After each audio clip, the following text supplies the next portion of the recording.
नमस्कार। आप सबका आपके अपने चैनल रुद्र वैदिक आस्ट्रो में बहुत बहुत स्वागत। बढ़ते हैं अगले पाठ की ओर। कुंडली विश्लेषण के पाठ संख्या 13 में आज हम कर्म भाव के बारे में चर्चा करेंगे। कर्म भाव जिसे दशम भाव कहते हैं। दशम भाव से हम कर्म की बात तो करते ही हैं, राज्य की बात करते हैं और राजनीति की बात करते हैं। जो कर्म है नेता लोगों के लिए यही उनका कर्म है, राजनीति नहीं है उनका कर्म है। उसके भी बारे में जो चर्चा करेंगे इसी में होगी। तो सबसे पहले हम ये जाने कि दशम भाव है क्या। जैसे हम त्रिकोण की बात करते हैं कि पहले भाग से ज़्यादा बलवान कौन है, पंचम भाव, और पंचम भाव से ज़्यादा बलवान कौन है, नवम भाग्य स्थान। भाग्य स्थान जो है उत्तरोत्तर बली है। उसी प्रकार अगर केंद्र की बात करें,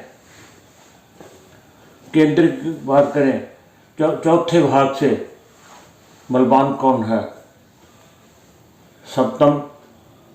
सप्तम से बलवान कौन है, दसम। उत्तरोत्तर बली जो है दशम भाव है। दशम भाव का बलवान होना जातक के जिंदगी में बहुत बड़ा परिवर्तन होता है। उसके विचारों में, उसकी शख्सियत में। अगर किसी के पास काम नहीं है, कर्म नहीं है, आजीविका नहीं है, रोजी रोटी नहीं है, तो वो स्ट्रेस में रहेगा, डिप्रेशन में रहेगा और उसकी जो जिंदगी की सारी खुशियाँ किससे प्राप्त होंगी, धन से, कर्म से।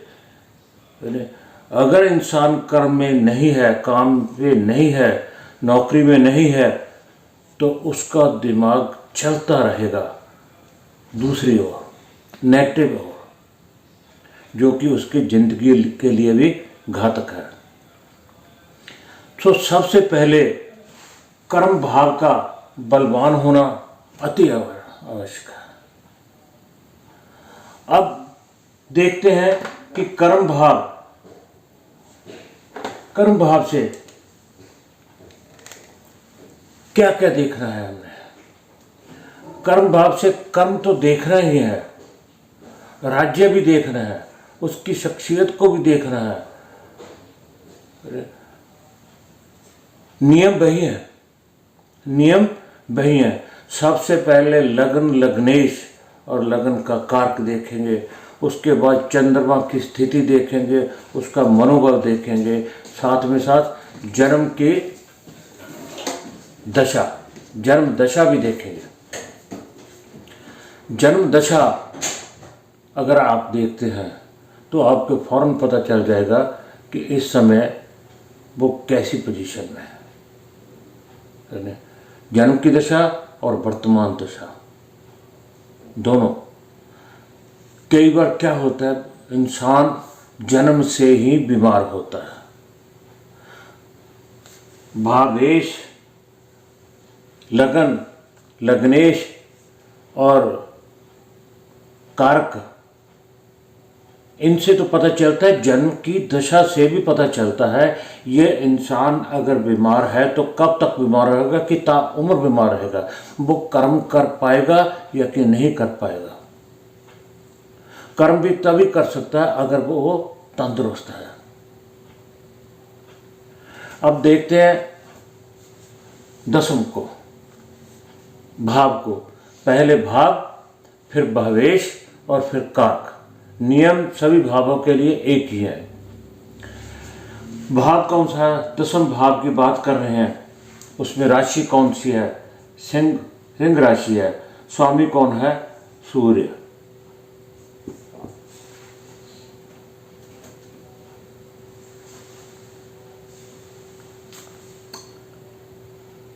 सूर्य, सिंह राशि का स्वामी सूर्य, और उसमें स्थित ग्रह कौन से हैं? शनि और शुक्र।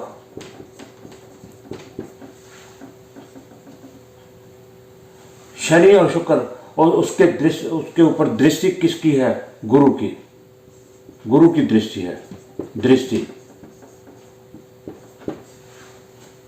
क्या कोई और दृष्टि है? मंगल की नहीं है, राहु केतु की नहीं है, 1 2 3 4 5, और शनि वहां पर बैठा ही है। एक गुरु की दृष्टि है, और शुक्र के साथ बैठा। कौन? शनि। शनि की अगर बात करें तो काल पुरुष में शनि 10वें भाव का ही स्वामी है, नंबर 2, और इसी भाव का कारक है। 10वें भाव के स्थिर कारक जो है बुध और शनि ही है, जो कि परिश्रम का स्वामी भी है। और अगर कोई राजनीतिक है तो उसके लिए जनता भी यही है, उसको नेता बनाने वाला भी यही है।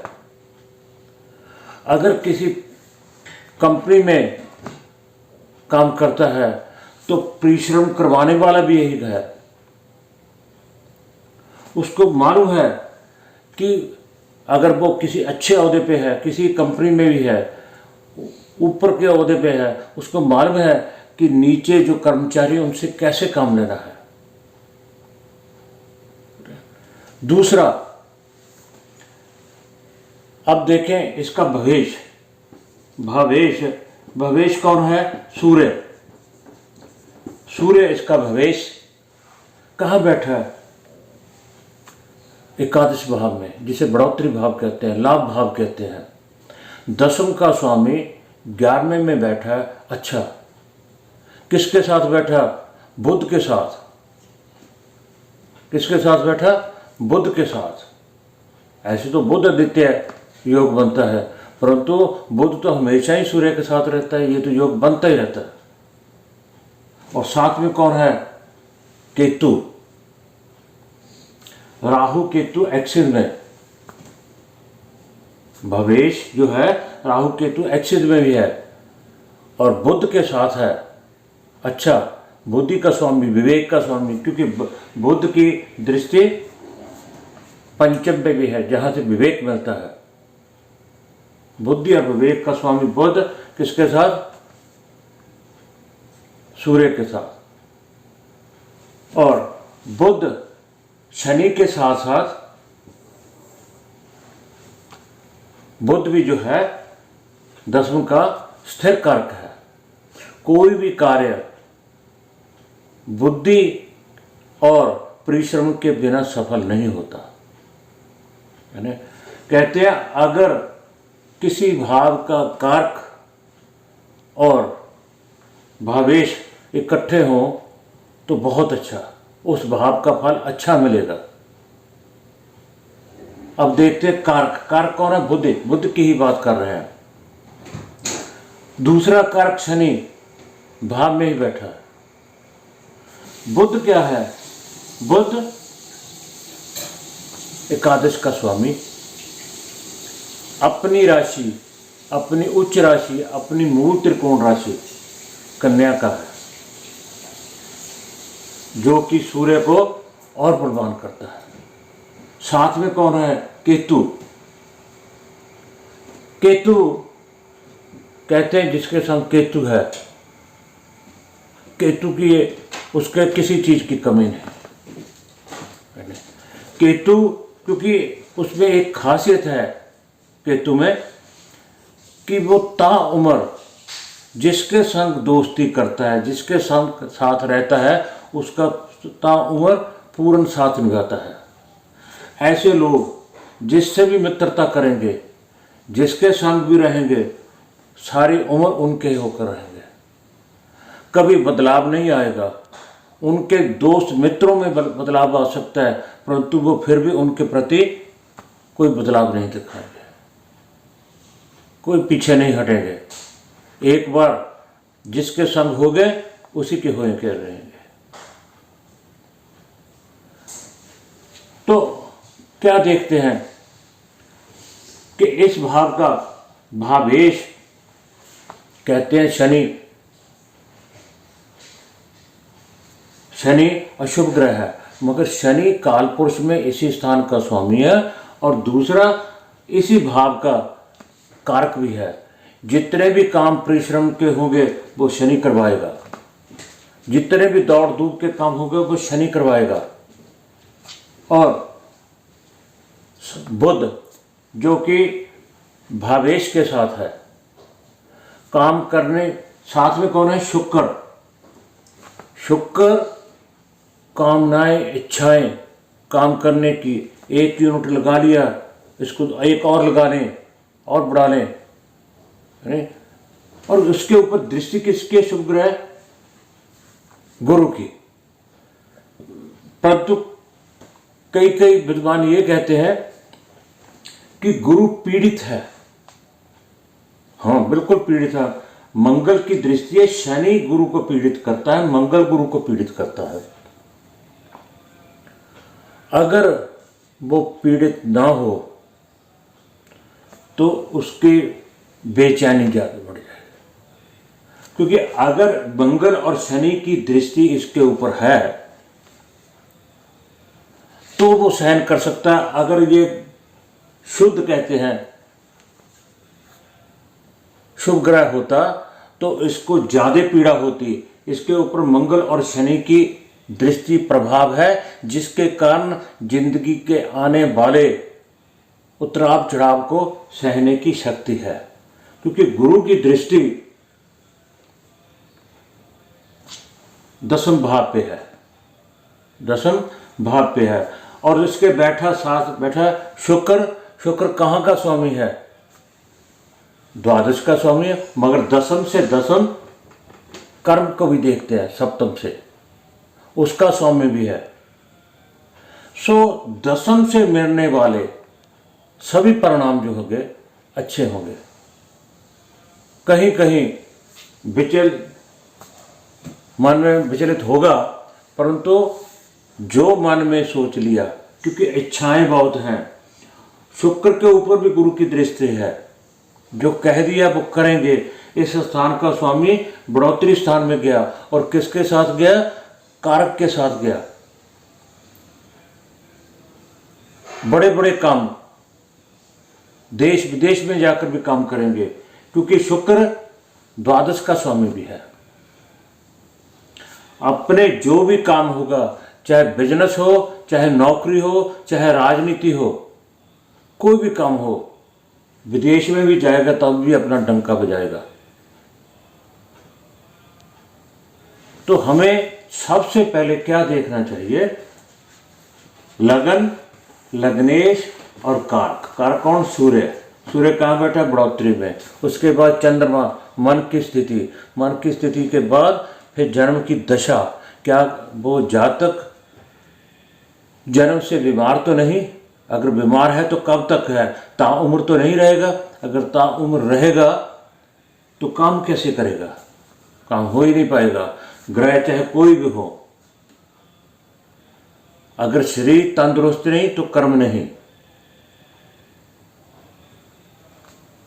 तो इस बात का ध्यान रखना चाहिए कि दशा भी देखनी है, वर्तमान दशा भी देखनी है, लगन, लग्नेश और कारक भी देख रहे हैं, चंद्रमा की स्थिति भी देखनी है, काल पुरुष की कुंडली के मुताबिक वह भी देख रहे हैं। क्योंकि यहाँ शनि देखते ही कह देंगे अशुभ ग्रह है, मगर ये नहीं मालूम कि काल पुरुष की कुंडली में दसम का स्वामी होता है, और शनि यहाँ का कारक भी है बुध के साथ।